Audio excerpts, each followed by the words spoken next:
Welcome to the Len Guillot podcast, a podcast about life, leadership, and money matters. Our guest today is Paco Underhill. Paco is the author of four books, among them, Why We Buy, The Science of Shopping, which is published in 28 languages and is being used in different MBA programs.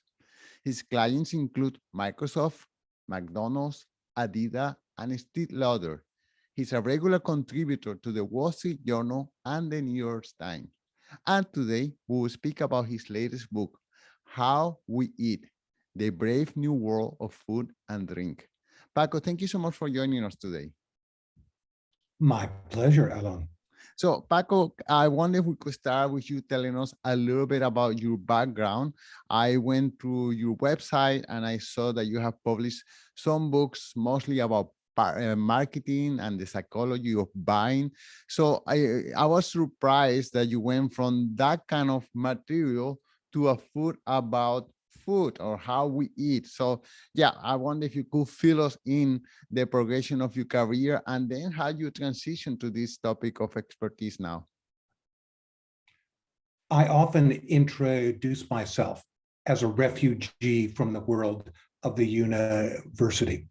That some 40 plus years ago, I taught in the doctoral program in environmental psychology, or the effect that space had on people's behavior.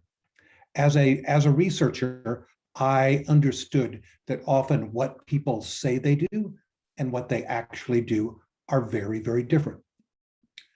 I came up with a way of using a motion picture camera and then a video camera to measure how people move. And no one wanted to buy the technology from me, so I packaged a service in the mid 1980s, which became the principal testing agency for prototype stores, bank branches, websites across the world. We worked in more than 50 countries. We work for more than a third of the Fortune 100 list. What that involved is using observation, video recordings, interviews with both customers and staff to be able to better understand what the nature of the commercial environment was. Having started with stores and banks, we moved to airports and hospitals. We worked on farmers markets. We worked for some of the major technology companies. And then, having established our expertise inside the store, we worked for consumer product goods companies, from beauty to beverage to food, understanding how the microcosm of their particular section where their products were sold functioned. Part of what that meant is that I've worked on food and beverage issues on 6 continents across the world, from Soriano in Mexico to Extra in Colombia, to Pan de Açúcar in Brazil, to Pick and Pay in South Africa, to supermarkets across Australia, Metro in Turkey, Spar and others across Russia, Ito Yokado and others in the Japanese market. So I had a reservoir of information about how consumers acquire food and beverages. And that is the nature of what this book is. Wow, but okay. It is based on a fundamental premise, is that if the reader can understand better both the supply chain and the food chain, they can become smarter and healthier about what their choices are. Can you tell us a little bit before we get into the topic of the book, what drove your decision to become an author as well? I mean, your business is booming. You are being hired to observe and to predict the buyer's behavior. And then you decided to sit down and write books about it. So what was the decision behind, yeah, what Oh, was. okay, a couple of things. First of all, I have been publishing um, uh, poems, short stories, articles since I was in my early 20s. Okay. And in 1996, I was the subject of a profile in the New Yorker magazine by a very prominent science writer named Malcolm Gladwell. It was called The Science of Shopping. And at that point, I had lots of agents and publishers knocking on my door going, I'd like to have a book on this topic. Okay. Great. So, but also, just to explains a very personal note, is at the time, my significant other was one of the preeminent flautists in North America, classical musician, which meant that she worked every night and every weekend. So part of my rationale to be able to write books was to have something to do nights and weekends while I waited for her to come home. Okay, that sounds good. I like a good entertainment. Okay, so your book claims that the food process is broken. Can you tell us how is it broken? I'm not sure I would say that the book says it is broken. Part of what the book looks at is that there are a series of issues that were happening before the pandemic hit that have accelerated or morphed in our post-pan world. And there are things that have profoundly affected the way we consume and the engine by which we consume. First is probably the changing status of women. That women have stepped into the workforce. Birth control has been probably one of the most important things in our species since we tamed fire. And part of what that means is that we have a piece of our consuming engine that is trying to take care of their children, trying to take care of their homes, trying to take care of their husbands, but also trying to be able to interact with the world of shopping and the world of consumption. Second is, what is our access to information? Is anyone reading cookbooks now when I can turn on social media and be able to watch something being done? I can remember seeing a 2-minute clip on how you peel a butternut squash, and it fundamentally changed my relationship to that particular vegetable. Third is, if during the 20th century, technology let us grow bigger, one of the things about the 21st century is technology is letting us go smaller. And there is an inherent conflict between big food, the Unilevers, the Procter & Gamble's, whatever, General Mills of the world, and the smaller producers who have found ways of getting directly to the market. If you think about it, we would, in the 1960s, we talked about the death of the small family farm, that it was not an economically viable entity.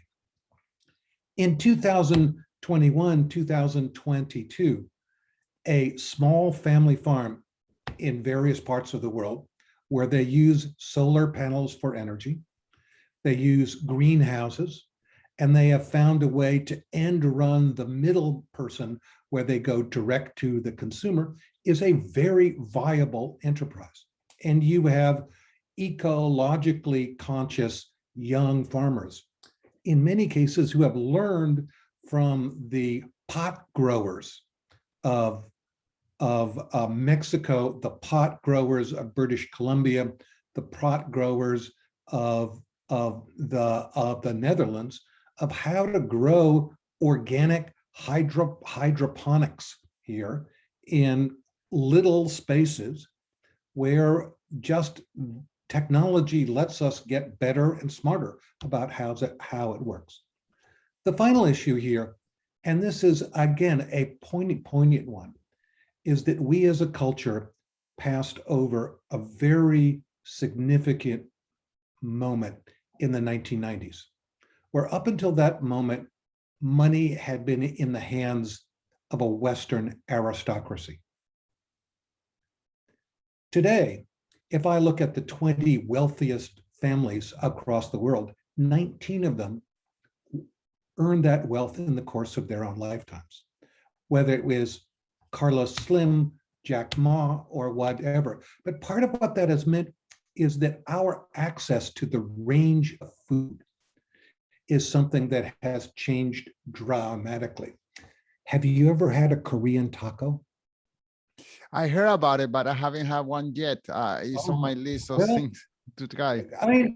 these are the kinds of things you ask a typical 9-year-old the number of different types of foods that they've had at least some experience with, and that is significantly broader than it was for many people growing up. Okay, when it was spaghetti, not pasta. Okay, and that somebody going, well, my favorite meal as a 7-year-old was sushi here, and that was just unthought of. But that part of what we're looking at is that in the context of globalization, do you know, for example, at the farmers markets in New York City, that one of the dominant employment groups are Tibetan families? I have no idea. And that many of those ethnic farmers here who are bringing vegetables in have realized that if they do some light processing, their profit margins go up. So you can buy, whether it is vodka or whether it's kimchi, that's made within 100 miles of where you're buying it here. And many of us have looked at that and go, why should I buy stolichnaya from Russia or buy something else from that's traveled 6 weeks across the world when I can get something that is ethnic and fresh and healthy and good? Right. So, Alan, I went and followed my own advice. I decided I was going to write a book about getting wiser and healthier. And do you know what happened? I lost 25 pounds. My wife likes me better. Okay, so right here in Montreal, which is right now, we're in the middle of winter, we have rooftop gardens, and I can have fresh tomatoes delivered to my house by the farmer himself. Tomatoes that were plucked, I don't know, maybe yesterday, I don't know when, but they look ripe and beautiful. I mean, I'm not a client. My neighbor is a client, and sometimes my neighbor buy a little bit too much, and she gives me some extra. But the first time that I heard about it, I was amazed that I could have fresh vegetables that are not in season, organic and beautiful, without insect bites or anything of that nature, directly from the producer to my house. So they skip even the supermarket. And yes, I am aware that this is a trend that is increasing, maybe in big cities. I don't know about the small cities. Well, we actually worked with a regional grocery store chain to put gardens on their roof. And do you know what the problem was, Alan? Is they produced so many leafy vegetables they couldn't sell them. Part of what our purpose is here is that if we are going to get to healthier versions of ourselves and a healthier planet, we have to learn to be wiser consumers. Right. Okay. I understand this works mostly for vegetables. I don't know how it will work for trees that produce fruits like apple trees, mango trees, etc. And I still don't know how it will work with animal farming, which anyways, which create a huge amount of pollution, and it has to be done, I don't know, out of the city. Well, I mean, first of all, one of the things that we have to learn is how to buy in season. Mm. But it is also recognizing that if you walk into your local supermarket and it's the middle of February and you're looking at vegetables or blueberries that have been imported from Ecuador that are in the produce section, do you know where the freshest fruit is? It's in the frozen food section. It is, yes. Because somebody has harvested it, frozen it within days of it being picked. And this is, again, part of the way in which we get to be wiser. Am I telling you to become a vegetarian? And the answer is probably no. But I am telling you that if you're going to eat meat, eat it carefully, eat it selectively, and that, as Marion Nestle tells us, who is one of my heroes, who is the former chairman of the NYU nutrition department, that fake meat is probably not healthy for you either. Mm. It has got too much processing in it. Here, part of what we know is that if you're going to make the choice to eat flesh, eat it selectively and eat it judiciously, okay?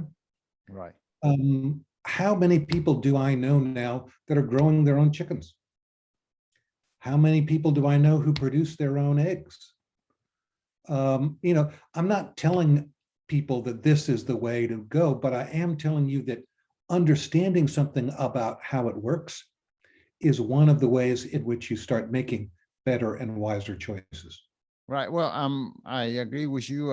Myself, I follow a plant-based diet, which I break it like once a month or so. But yeah, I try to limit myself to vegetables and beans and this and that, which I find always readily available. But I think this a poke in the eye of the planet to have this uh, unethical farms still creating so much waste and pollution in the planet.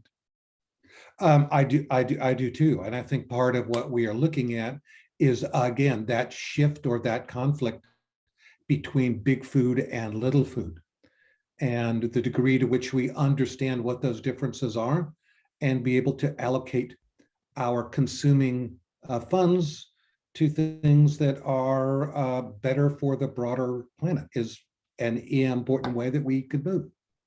And can you tell us how is it that you lost weight?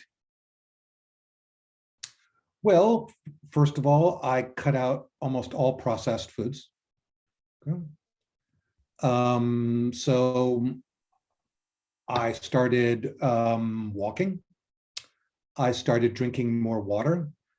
I was a little careful about when during the day I consumed what. Okay. And that was, is relatively simple. And you feel much better, I guess. And your I wife loves you more. And I adore my wife, and this new book is dedicated to her. Great. Okay, so I wonder if there's anything that I didn't ask you about the book that you would like to share with us. Well, first of all, I am a storyteller. Okay. So part of what I believe in is edutainment. Okay. Mm-hmm. Meaning that if somebody reads this book, they're going to shake their heads at various points. They're going to nod their heads at various points, and they're probably going to giggle. Okay. Okay. Because I'm trying to both be funny and tell interesting stories from around the world. I am an offshore American. I grew up in Southeast Asia. I've worked all over the world. And the book is filled with global references. Why We Buy, my first book, is out in, is many, many languages, and is, again, a reflection of the fact that we're living in a much smaller planet than we did, 50 years ago. And taking care of our planet is one of the things that's a very good challenge for us. And that in a post-ban world, I think we have to approach those changes positively. I don't want to scare you. I want you to realize what the potentials are. Right.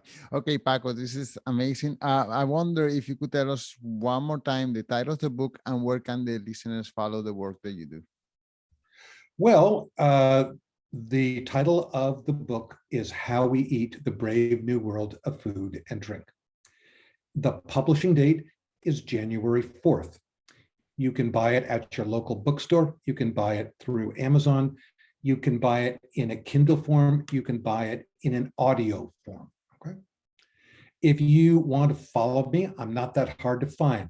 PacoUnderhill.com or Paco0181 on Instagram.